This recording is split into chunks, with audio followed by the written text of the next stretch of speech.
وَبِالْوَالِدَيْنِ احسانا، اور والدین کے ساتھ احسان کی روش کرو۔ قرآن حکیم میں 4 مقامات پر توحید کے فوراً بعد ماں باپ کا حق آیا ہے۔ سورہ لقمان کے اندر بھی آئی یہ بات، سورۃ البقرہ کے اندر آئی، لیکن ساتھ ساتھ وہاں پر کلیریفیکیشن آئی کہ اگر وہ تجھے یہ حکم دیں کہ تو میرے ساتھ کسی کو شریک ٹھہرائے، یہ میری نافرمانی کرے، پھر تو نے ماں باپ کا حکم نہیں ماننا۔ اگر ماں کہتی ہے نہیں میں تینوں دودھ نہیں بخشاں گی جے تو داڑھی نہ مڑائی، تو اب ماں باپ کا حکم نہیں ماننا۔ ایسے ماں باپ کو تو پھر آپ خدا بنا رہے ہیں، نعوذ باللہ۔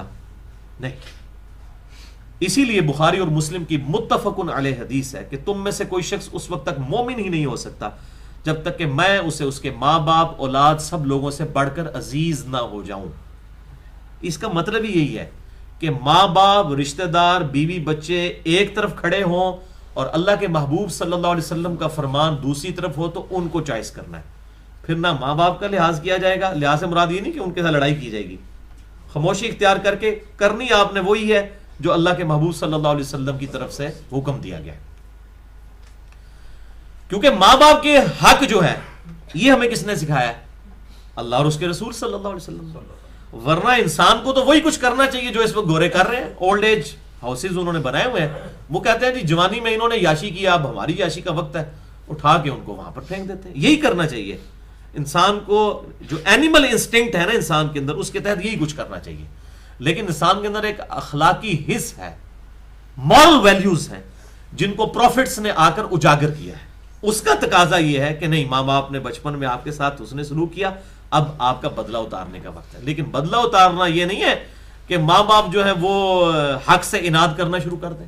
یہ بعض مولوی بھی وہ آ کے ٹی وی کے اوپر بھی اور جمعے کے خطبوں میں پٹیاں پڑھا رہے ہوتے ہیں کہ جی وہ اگر ماں باپ کے ہیں تو بیوی کو بھی طلاق دے دو، تو یہ کر لو۔ قرآن حکیم جو ہے اس قسم کا ظلم سکھائے گا کہ خام خواہ بیوی کو طلاق دے دو۔ کیوں؟ صرف ماں باپ کا ہی حق ہے اور کسی کا حق نہیں ہے؟ تو ایک کنٹرول دائرے کے اندر اللہ اور اس کے رسول صلی اللہ علیہ وسلم کے احکامات کے اندر ہی ماں باپ کے بھی حقوق ہیں اور اولاد کے بھی اور بیوی بچوں کے بھی۔ ظلم کسی کے ساتھ نہیں کیا جا سکتا۔ تو یہاں پر ہے والدین کے ساتھ احسان کرو، اور خصوصاً اما یبلغن عندک الکبر احدہما او کلاہما، اگر وہ تمہارے پاس اس حالت میں ہو کہ وہ دونوں یا ایک بڑھاپے کی عمر کو پہنچ جائے۔ تو اب ظاہر بڑھاپے کی عمر کو، رذیل عمر کو جب کوئی 70 پلس ہو جاتا ہے تو بسا اوقات بالکل بچوں والی عادتیں آ جاتی ہیں انسان کے اندر، اور اس کا ذکر قرآن حکیم میں مختلف مقامات پر موجود ہے۔ تو اس وقت ظاہر ہے کہ بسا اوقات ان سے ایسی بات بھی نکلے گی کہ جو حق پر مبنی نہیں ہوگی، بچے جس طرح بچے ضد کرتے ہیں۔ تو اس کی طرف اشارہ کیا گیا کہ اگر وہ بڑھاپے میں پہنچے تو کیا ہے، فلا تقل لہما اف ولا تنہرہما، تو ان کو اف تک بھی مت کہنا اور انہیں مت چھڑکنا۔ اف کی صحیح ٹرانسلیشن پنجابی میں ہوتی ہے ہو، کجربی کے ساتھ، یہ ہے اف، یہ بھی نہ کہنا۔ اور اس میں امپلائڈ ہے کہ یہ نہیں کہا جا سکتا تو گالی گلوچ اور مارنا تو بہت بڑی چیز ہے، وہ تو کر ہی نہیں سکتے اگر یہ معاملہ نہیں کر سکتے۔ اور ان کو مت جھڑکنا۔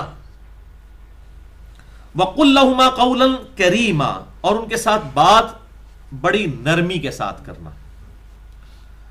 بسا اوقات ایسے معاملات آ جاتے ہیں، میرے ساتھ بھی ایسے ہوتا ہے، آپ سب کے ساتھ بھی ہوتا ہے، کہ ایسی صورتحال بن جاتی ہے کہ اس وقت پھر اس میں خیر اس میں ہوتی ہے کہ خاموشی اختیار کر لی جائے، کیونکہ بسا اوقات پھر زبان سے ایسے کلمات نکل جاتے ہیں۔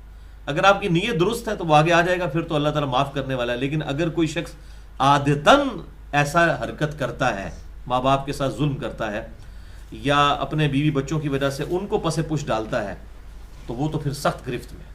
لیکن اگر بحیثیت بشریت کبھی اس طرح کی غلطی ہو جائے تو فوراً رجوع کر لیا جائے۔ وَاخْفِضْ لَهُمَا جَنَاحَ الذُّلِّ مِنَ الرَّحْمَةِ، اور اپنے کندھے عاجزی کے ساتھ جھکا کر رکھو ان کے سامنے، یعنی کندھے جھکا کر فزیکلی بھی، یعنی اکڑ کے نہیں چلنا، اور اس سے مراد محاورتاً بھی ہے کہ عاجزی کے ساتھ رہنا ہے۔ ویسے تو کسی انسان کے سامنے آپ اتنا نہیں جھک سکتے کہ آپ کے ہاتھ گھٹنوں تک پہنچ جائیں، اس سے کم کسی ٹیچر کے سامنے، کسی بزرگ کے سامنے، صحیح العقیدہ ہو، مشرک بزرگ نہ ہو، اپنی عزت کرانے والا، عبادت کروانے والا، کوئی صحیح موحد قسم کا، تو ظاہر ہے وہ تو جھکنے بھی نہیں دے گا۔ تو جھکنا بس یعنی کندھے یوں ہلکے سے نرم کرنا۔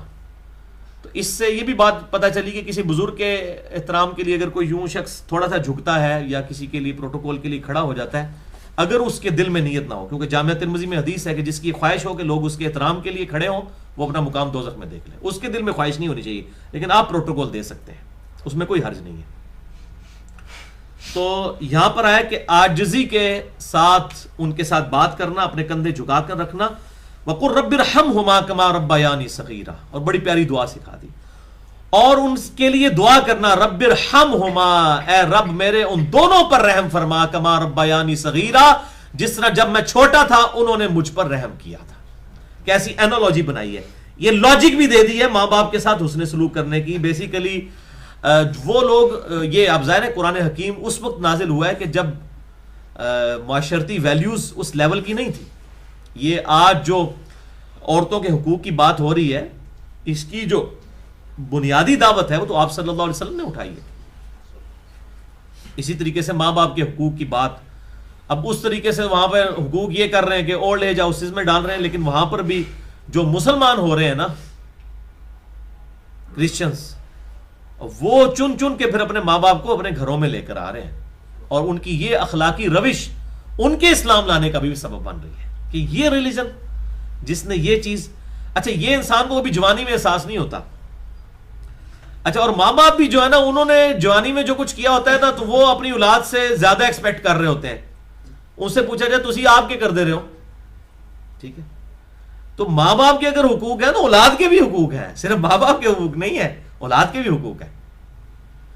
تو بہرحال جب کسی کے اوپر اس طرح کا وقت آئے تو جوان آدمی کو یاد رکھنا چاہیے مجھ پہ بھی یہ وقت آنا ہے، اور بوڑھے پہ کے ساتھ اگر کوئی ایسا معاملہ ہو رہا ہے تو بدوائیں دینے کی بجائے اللہ تعالیٰ کی طرف رجوع لائے، صبر کی روش اختیار کرے کہ شاید میں بھی اس طریقے سے نہیں کر سکا، میرے ساتھ اس لیے ایسا ہو رہا ہے، تو اس طریقے سے اپنے آپ کو بیلنس کرے۔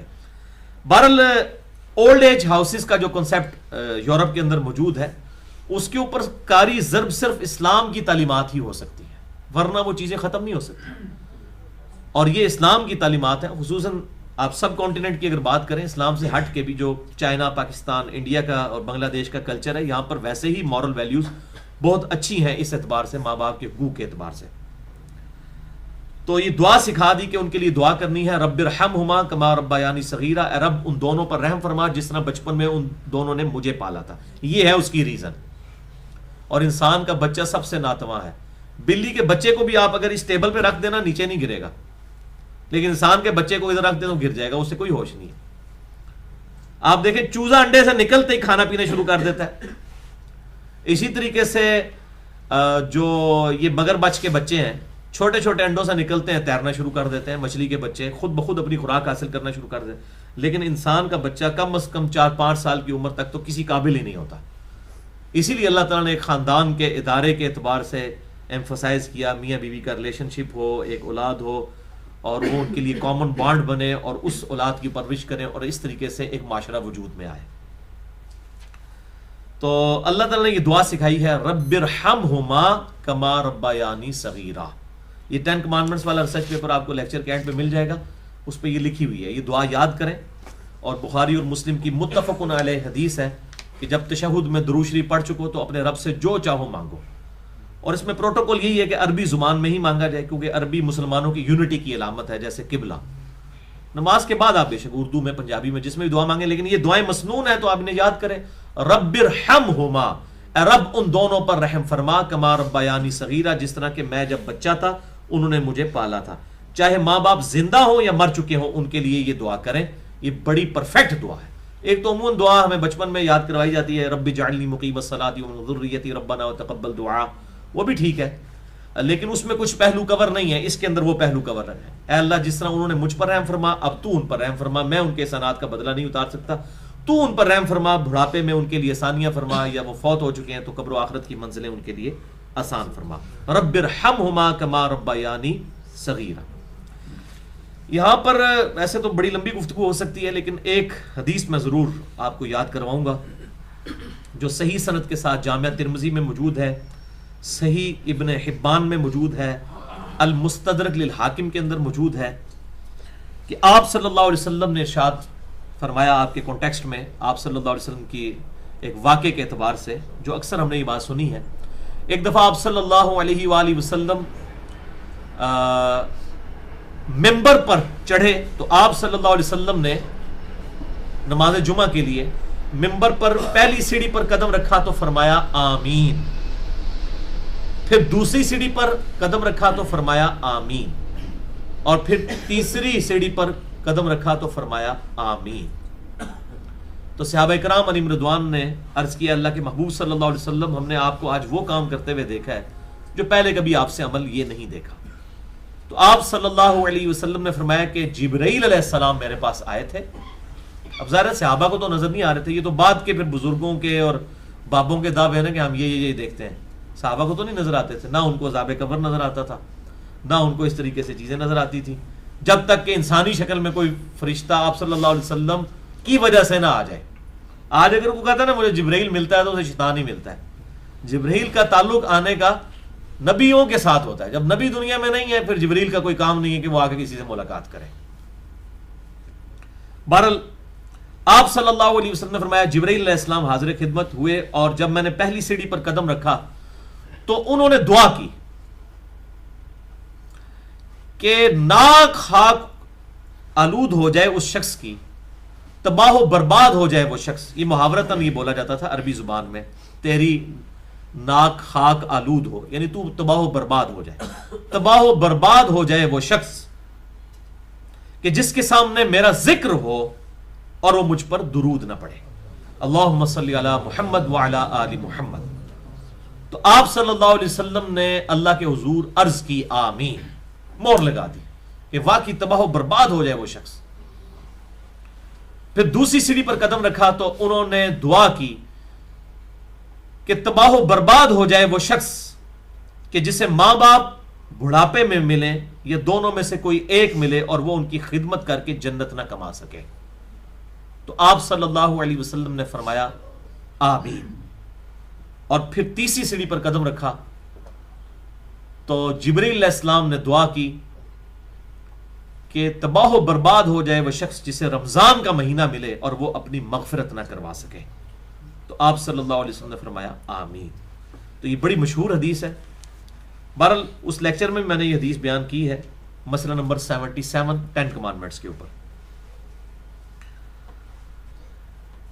ربکم اعلم بما نفوسکم، تمہارا رب خوب جانتا ہے جو کچھ تمہارے جی میں ہے۔ ان تکونوا صالحین، اگر تم واقعی نیک کردار ہوئے، فإنہ کان للأوابین غفورا، تو بے شک اللہ تعالی توبہ کرنے والوں کی، رجوع لانے والوں کی توبہ قبول فرمانے والا، وہ بخشنے والا مہربان ہے۔ یہ بڑی انٹلیکچوئل بات ہے۔ اگر تم واقعی ہی صالحین میں ہوئے، یعنی تمہاری عادت نہ ہوئی بد تہذیبی کی، اور پھر کبھی کبھار کوئی ماں باپ کے ساتھ ایسا معاملہ ہو گیا، تم نے توبہ کر لی، تو اللہ تعالیٰ ایسوں کی توبہ قبول کرے گا۔ اور یہاں پر آپ اخباروں میں پڑھ کے دیکھ لیں، اولاد ماں باپ کو جائیداد کے لیے قتل کر دیتی ہے، اور اسلام آباد میں تو اس قسم کے بہت واقعات ہوتے ہیں۔ ماں باپ بھی قتل کر دیتے ہیں، وہ کم واقعات ہوتے ہیں، لیکن اولاد والے معاملات بہت زیادہ ہوتے ہیں۔ تو اللہ تعالیٰ فرماتا ہے اگر تم نیکوکار ہو اور تم عادتاً مجرم نہیں ہو، اور کبھی کبھار ایسا کوئی معاملہ ہو جائے، تو اللہ تعالیٰ توبہ قبول کرنے والا مہربان ہے۔